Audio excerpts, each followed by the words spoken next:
근데 그럼에도 불구하고 네네. 이 책에서 나온 이 주제들을 보니까 네. 상당히 많이 귀에 익숙한 주제들이에요. 아, 그러세요? 네. 제가 한번 책에 언급된 사례들 한번 읽어볼게요. 네네.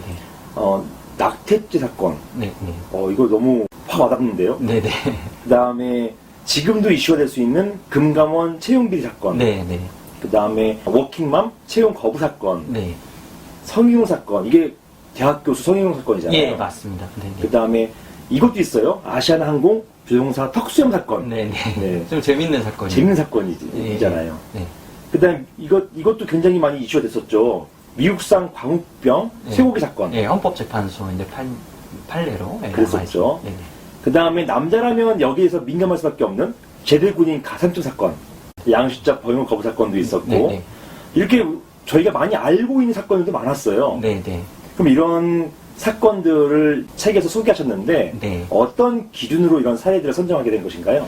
예, 일단은 기본적으로 우리 헌법이 말씀하셨다시피 이제 국가의 근본이 되는 법이지 않습니까? 그래서 그게 이제 국가 권력이나 통치 구조를 다루는 부분이 있는데, 그거는 일단 제 책에서는 좀 이번에는 뺐습니다. 뭐 다음번에 이제 다룰 수 있을지 모르겠는데, 그건 좀 무겁게 다가올 수 있으니까 뺐고, 그래서 국민들의 기본권, 인권, 권리 중에서 저는 법교양서나 헌법교양서에서 좀 약간 다루지 않은 그런 인격권과 관련된 사건들이요. 처음에 말씀해주신 뭐 워킹맘 채용 거부 사건, 아시아나 턱수염 사건이라든가, 그런 일을 하면서 일반인들이 주로 사람들이 이제 직장에서 일을 하고 그렇게 겪는 어떤 사회적인 이슈들, 요즘엔 특히 뭐 직장 갑질이라든가 직장 내 뭐 성희롱이라든가 이런 이슈들이 있는데, 이게 우리 헌법의 인권과 무관하지 않고 또 그것들이 다 우리 사회에서 문제되는 판례나 이런 것들로 남아서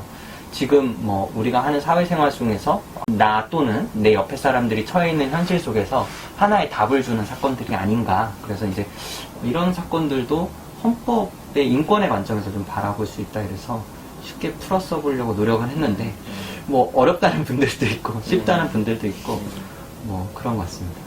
그나마 네. 헌법 중에서도 쉽게 접할 수 있는 사건들 위주로. 예, 그런 이슈들을 좀 관심 가지실 만한 이슈들을 위주로 그렇게 조금 뭐 다루려고 했고, 또 한 가지 뭐 지났지만 이제 광우병 쇠고기 사건이라든가 양심적 병역 거부 사건이라 이런 것들을 또 다른 이유는, 헌법이 또 좀 뭐 일반 사람들이 보면 또 어떻게 느낄지 모르겠는데, 이게 인권의 발전 과정과 좀 비슷하니까 또 자기의 권리, 자기의 기본권을 주장하는 사회 경제적 소수자라든가 혹은 우리 사회에서 좀 찬반 이슈가 갈렸던 사건들이 또 많이 있기 때문에, 그 사건들에서 예를 들면 광우병 쇠고기 사건에서는 8대1로 다수 의견과 소수 의견이 갈렸거든요. 그래서 두 가지 의견을 제가 책에서 일부러 다 소개를 하고 각자 자기의 생각을 좀 정리해 볼 수 있도록 그렇게 하고, 양심적 병역 거부 사건도 헌법재판소 판례가 3번이나 있었습니다. 그래서 2번 다 앞에서는 합헌이 났고, 뒤에 이제 마지막 최근의 사건에서 헌법 불합치 결정이 난 것인데,